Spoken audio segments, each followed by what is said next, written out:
तो अब 6 नंबर के सवालों को हम हल करेंगे। अगर आप चैनल पे अगर नए हैं, अगर चैनल को सब्सक्राइब अभी तक नहीं किए हैं तो चैनल को आप सब्सक्राइब कर लीजिए। और आपको किसी भी प्रकार का अगर कोई डाउट अगर रहता है, अगर सवाल समझ में नहीं आया, कहीं कोई अगर डाउट है तो आप कमेंट में लिखिए। जब हम नेक्स्ट क्लास लेंगे तो आपके डाउट को क्लियर कर दिया जाएगा। ठीक, चलिए हम 6 नंबर के सवाल को हल करते हैं। तो पढ़िए मेरे साथ साथ क्या लिखे हुए हैं। तो लिखे हुए हैं कि एक रेखिक समीकरण 2x + 3y - 8 एक रेखिक समीकरण दिया हुआ है। ठीक है, रेखिक समीकरण जानते हैं किसको बोलते हैं? यह सब चीज़ हम पिछले क्लास में बढ़िया से बता दिए हैं। ठीक है, देख लीजिएगा। तो रेखिक समीकरण 2x + 3y - 8 = 0 दी गई है। दो चरों में एक ऐसी और रेखिक समीकरण लिखिए ताकि प्राप्त युग्म का ज्यामितीय निरूपण जैसा कि प्रतिच्छेद करती रेखा हो।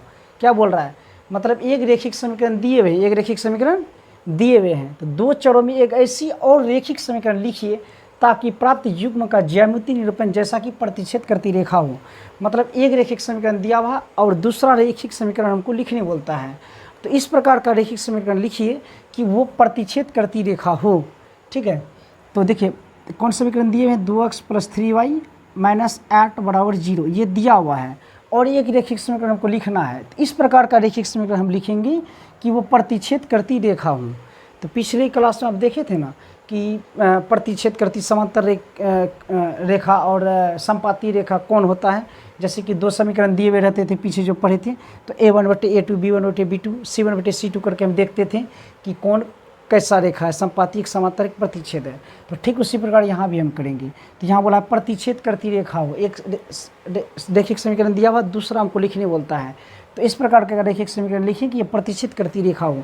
तो प्रतिच्छेद के लिए पता है ना क्या रूल्स होता है, सूत्र होता है प्रतिच्छेद का। हम बताए थे पहले आपको पिछले क्लास में कि a1/a2 बराबर नहीं b1/b2 अब बराबर c1/c2।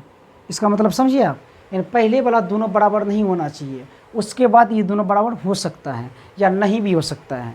प्रतिच्छेद करती रेखा में कोई बराबर नहीं, वो भी प्रतिच्छेद होता है, या तो फर्स्ट का दोनों बराबर नहीं इधर बराबर हो भी सकता है। ठीक है, तो इस प्रकार प्रतिच्छेद मतलब जैसे कि 1/2 ये बराबर नहीं है, बराबर नहीं, जैसे 1/3 बराबर नहीं है, इधर 1/3 हो भी सकता है। ठीक है, या तो ऐसे भी हो सकता है 1/2 ये बराबर नहीं, मान लीजिए 1/3 यहाँ है, इधर क्या हो गया, इधर भी बराबर नहीं, 1/5 हो गया, कोई बराबर नहीं, कोई बराबर नहीं, ये भी प्रतिच्छेद करती रेखा। इसी प्रकार का हमको लिखना है, मतलब ये दोनों को बराबर नहीं होने देना, बाकी तो प्रतिच्छेद करती रेखा हो जाएगा। तो बराबर नहीं होने देना, मान लीजिए हम क्या लिख दें, 3 अक्स लिख देंगे। तो जब a1/a2 करेंगे तो 2/3 होगा इसका, पता है, इसका b1/b2। तो यहाँ क्या करना है, यहाँ 2/3 है, इधर भी हमको 2/3 पूर्णे के लिए नहीं देना है। ठीक है, तो 2/3 नहीं पूर्ण देना, यहाँ क्या दे देते, चलिए कुछ दे दीजिए 5y, कुछ दे दीजिए मर्जी, ये नहीं कि हम ये दे, आपको यही देना है, आपको ये ऐसा यानी यहाँ लिखना है कि ये दोनों खाली बराबर ना हो। a1/a2 और b1/b2 हम करेंगे तो दोनों बराबर नहीं हो। अगर दोनों बराबर अगर हो जाएगा फिर प्रतिच्छेद रेखा नहीं होगा, क्योंकि बोल दिया गया प्रतिच्छेद करती रेखा हो। आप उसी प्रकार की समीकरण को लिखिए। तो हम लिखिए कि इसका जब हल करेंगे 2/3 ये 3/5 होगा। तो फर्स्ट का बराबर नहीं तो प्रतिच्छेद करती रेखा होता है। इधर आप कुछ बैठा सकते हैं। ठीक है, चलिए इधर क्या बैठाइएगा, जो बैठाने को बैठा सकते हैं। तो ये प्रतिच्छेद करती रेखा आप हल करके देख सकते हैं। जैसे a1/a2 तो 2/3 बराबर b1/b2, b1 क्या है 3 है, b2 क्या है 5 है, बराबर c1/c2, c1 क्या है -8 और c2 क्या है -5 है। ये सब हल करने जानते हैं, a1 a2 इसमें बैठाने जानते हैं ना, नहीं बैठाने जानते हैं ना, तो पिछले क्लास को आप देख लीजिएगा, एक तरफ से आप क्लास को देखिए तब समझ में आएगा। ठीक है, पिछले क्लास को अगर आप नहीं देखा तो यहाँ फिर समझने में आपको दिक्कत होगा। ठीक है, तो देखिए कोई बराबर नहीं दिया, प्रतिच्छेद करती रेखा है, समझ गए। ठीक, तो हो गया। आप इसके अलावा कोई भी समीकरण लिख सकते हैं, ध्यान रखिएगा दोनों को बराबर नहीं होने देना है। ठीक है, चलिए ये समझ गया आप। उसके बाद देखिए क्या है, समांतर रेखा हो, क्या हो, एक ऐसा समीकरण लिखिए कि वो समांतर रेखा हो। समांतर रेखा का जानते हैं सूत्र क्या होता है? समांतर रेखा में क्या होता है बताइए, आप लोग जानते हैं क्या होता है? ठीक, तो 2x + 3y - 8 = 0 ये समीकरण दिए हुए हैं। तो समांतर रेखा में क्या होता है, फर्स्ट का दोनों बराबर, फर्स्ट का दोनों क्या होता है बराबर, यानी a1/a2 बराबर b1/b2, यानी ये दोनों जो शुरुआती वाला दोनों क्या होता है बराबर होता है। ये कौन, समांतर रेखा में फर्स्ट का बराबर और इधर का बराबर नहीं होता, c1/c2 बराबर नहीं होता। जैसे कि 1/2 बराबर 1/2, इधर बराबर नहीं 1/3, मतलब फर्स्ट का दोनों बराबर उधर बराबर नहीं, ये होता है। और समांतर रेखा में किस में होता है, तो वही दोनों को बराबर करना है। तो बराबर कैसे करें, चलिए हम जैसे कि यहाँ दे देते हैं कि और यहाँ इस प्रकार दे दीजिए। चलिए 6x दे देते हैं, 6x देंगे 2 तिया 6, 1/3 आएगा कट कर। तो इधर भी हमको 1/3 पुराना, इधर भी इसको कटाएंगे A1/A2 तो 2 तिया 6, 1/3 होगा ना। तो यहाँ भी 1/3 ही पुराना है, तब ना दोनों का फर्स्ट के बराबर होगा।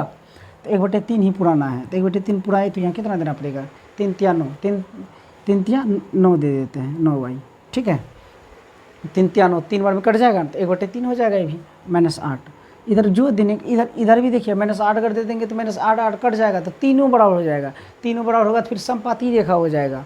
तो इधर का बराबर नहीं होने देना है, बराबर नहीं होने देना। चलिए कुछ ले लीजिए, 1/3 यहाँ आने नहीं देना है, तो 8 भी ले सकते हैं, ठीक है। 5 जो लेने का, देखिए कोई बराबर नहीं होगा। 2/6 करेंगे तो 1/3 आएगा कट कर।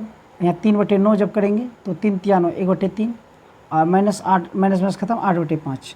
देखिए कोई बराबर है, फर्स्ट का दोनों बराबर, ये बराबर नहीं है। फर्स्ट का दोनों बराबर तो ये कौन रेखा हो गया, समपाती रेखा हो गया, ठीक है। तो यानी बिल्कुल सही है। इस प्रकार का आप दूसरा भी लिख सकते हैं, ये समझ गए आप। चलिए अब यहाँ समपाती रेखा हम जानते हैं सब बराबर, समपाती रेखा में सब बराबर, जैसे 1/2 बराबर 1/2 बराबर 1/2 या 1/3 बराबर 1/3, तीनों का तीनों बराबर, वो होता है समपाती रेखा। तो तीनों आसानी है, ठीक है। पहले लिख दीजिए जो समीकरण दिए हुए हैं, 2x + 3y - 8 बराबर 0 दिया हुआ है। तो तीनों को बराबर करना क्या दे सकते हैं, ठीक है। इसी का डबल कर दीजिए, क्या कर दिए, दुगुना कर दीजिए इसका, सबको 2 से गुना कर दीजिए। 2 दूना 4x हो जाएगा, 2 तिया 6y, 2 8 16 बराबर 0।